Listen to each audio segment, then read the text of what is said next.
so much for your presentation. Muchas gracias por su presentación.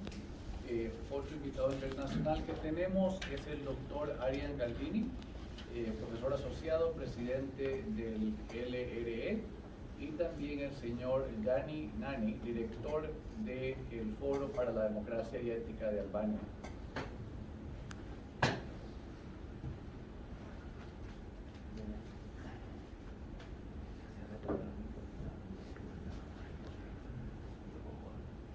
Thank you very much for having me here in this prestigious event.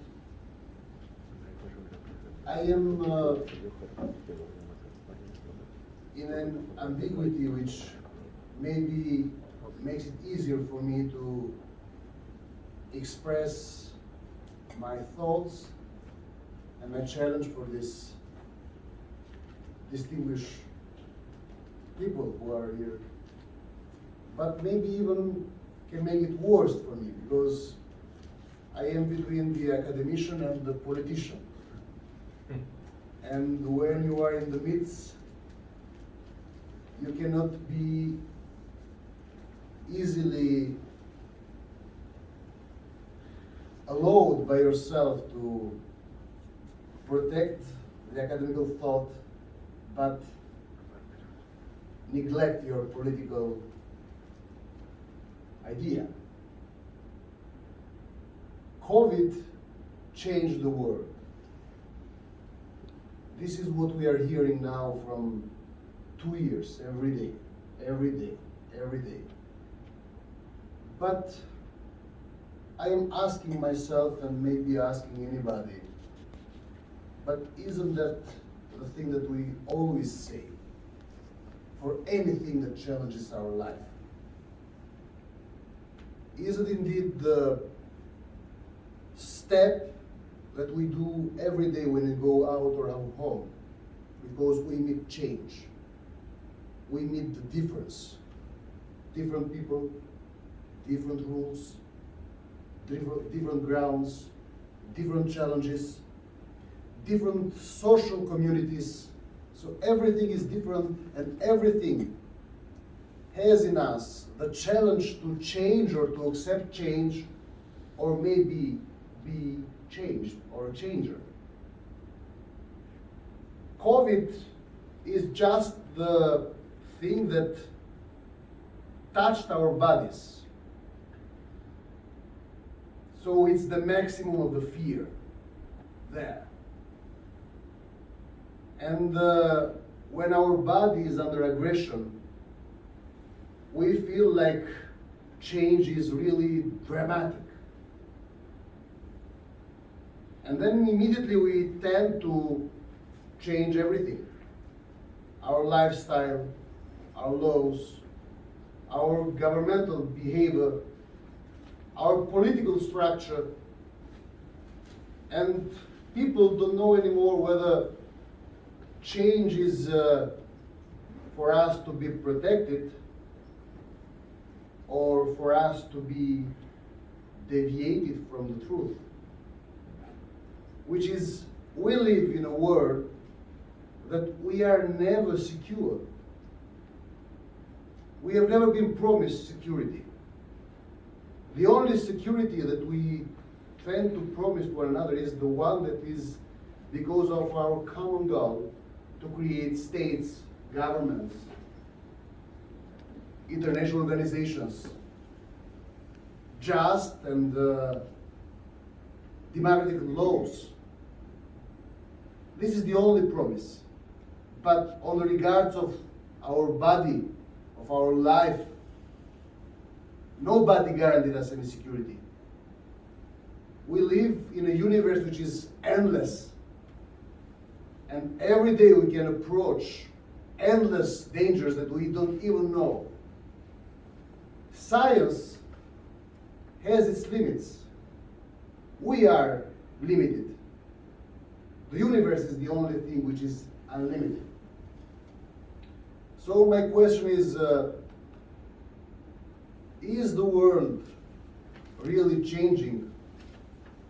Or there is always something that attempts us to change our democratic rule? this is my question. Is always fear, isn't, or hasn't it been always fear,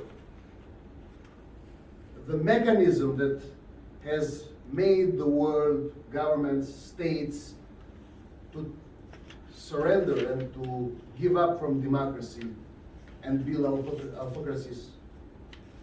Hasn't been happening that the same after the Second World War, before the Second World War, for other reasons, all the wars we have had and all the dictatorships and the regime we have had in their main structure fear, misusing fear. And people who live in fear, they cannot really understand what we lose when we give up democracy.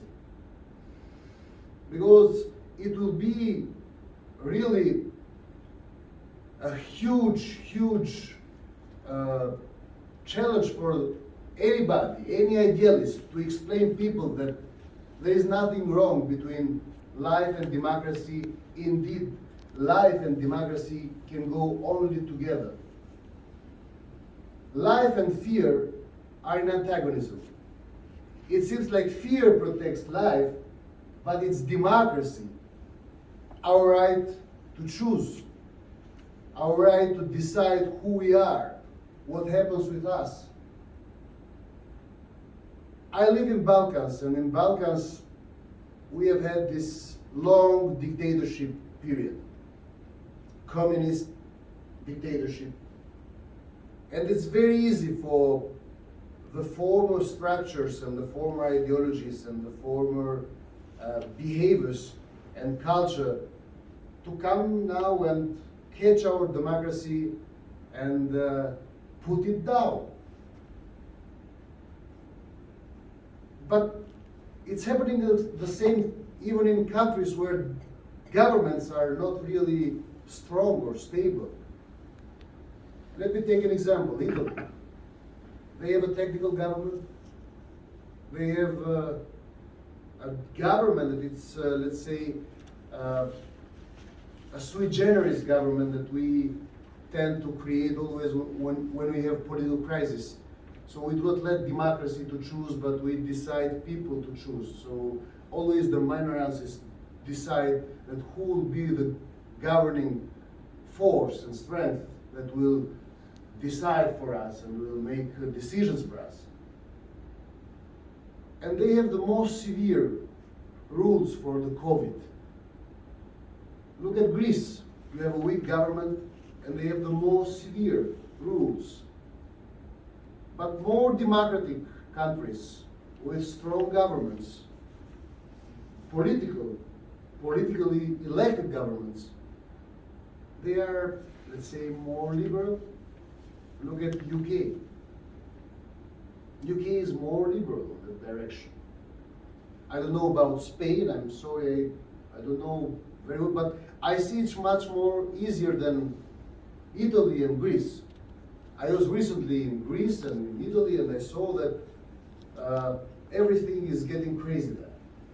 I'm going in Italy after 2 days and we just got an email today that we have to do a super green pass. So till now we had the green pass and now there is this new invention, a super green pass. Rules and overrules. But we say that democracy comes with deregulation. When you over-regulate, when I was in Harvard, I had a professor who used to work with the administration of George Bush. He wrote a book, The Terror Presidency.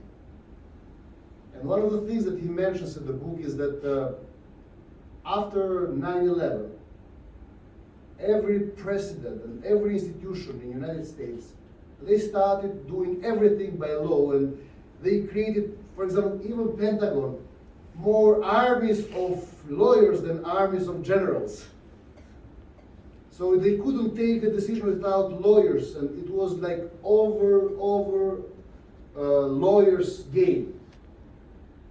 But this is something that loses the capacity of people to decide beyond the law, respecting law but beyond the law. Sometimes law is the only instrument dictatorships use. But even when you make democracy weak, or when you want to weaken the democracy, laws are the instrument. Evil always hides on details. Laws can create more democracy, more space, or can take it. But for sure, everybody accepts that now, even amongst the academicians, that too many laws, they make democracy look like very weak. What's the challenge? What's the real challenge? I think, my opinion is that the world is not changing. The world always changes. We are living in a digital era. We are living in a digital era. Everything is changing. My 4-year-old son, he can use my mobile much better than me. It's their generation. He knows how to use applications that I never use in my mobile, by intuition. It's their time. Everything changes. But one thing shouldn't change, according to me: democracy. Democracy shouldn't change. So we can discuss about protecting human lives. Of course, it's the responsibility of doctors, physicians. But even politicians have to protect human life. But we don't have to pay this cost of diminishing our democracy. It's a dream democracy. More than half of the world dream for democracy. In Venezuela, they dream for democracy. All over the world, they dream for democracy. So we cannot allow that a virus or another fear and another fear will come. Our life in this planet will be like that, full of fears and unpredictability. We live in a world of unpredictability. But the miracle of a human being, which is, we are unpredictable, otherwise we'd be robots. So we have to harmonize ourselves with the unpredictability of the world. And we have to build up on protecting all of us, democracy and human life together, not one against the other.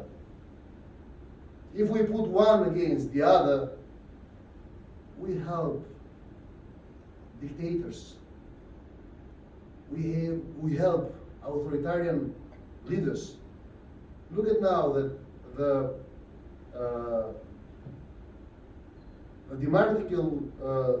democracy all over the world is in danger.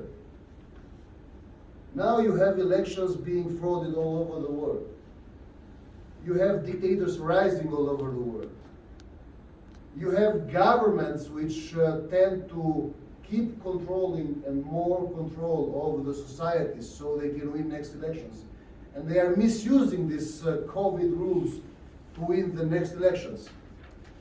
I can tell you, in my country, we have a government that they win the election, they just won the election, but they win and they will win again if we'll change our democratical lifestyle for security.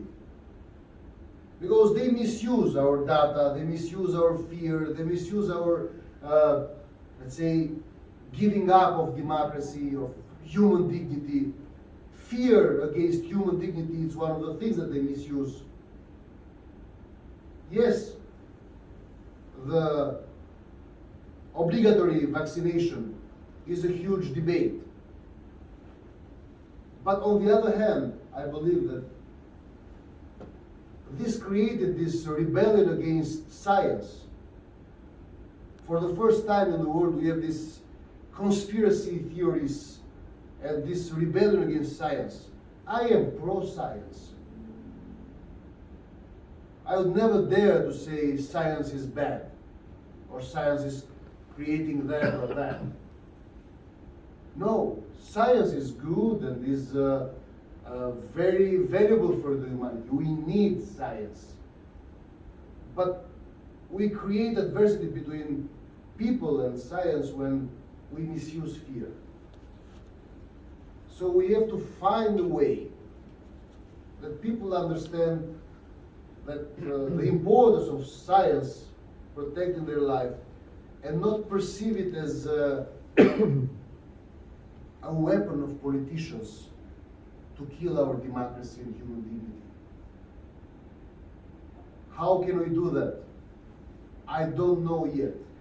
It's a debate that we have to do it, but we have not to change our lifestyle. We have to change our debate. This is what I think. We have to change our debate.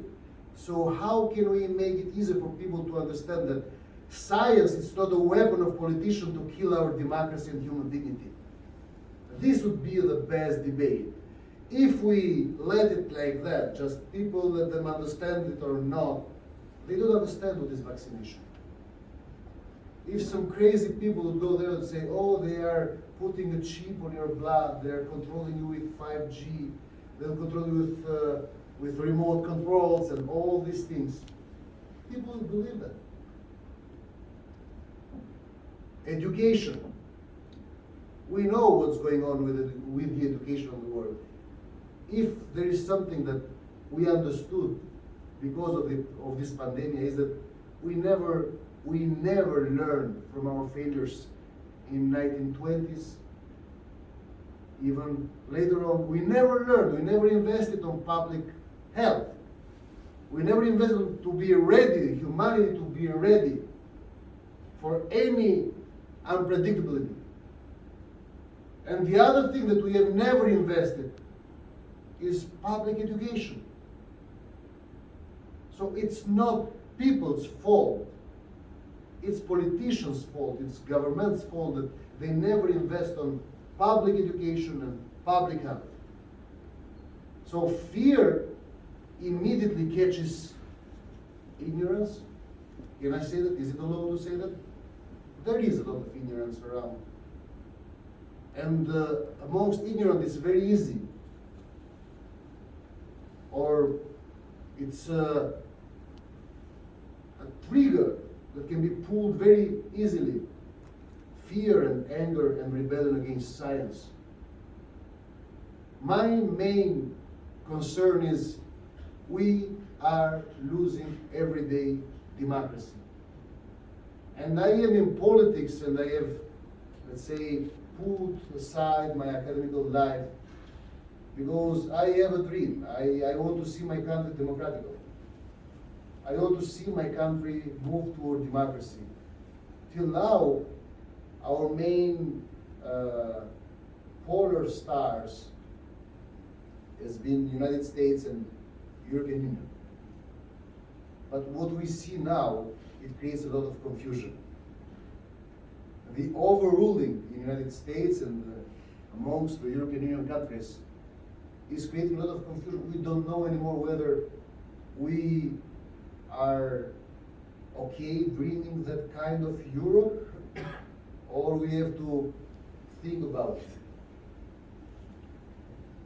I hope that we'll change the debate. This is my challenge. So not change our life, but change our debate. Combine and harmonize science and human dignity and democracy together. Thank you very much. And,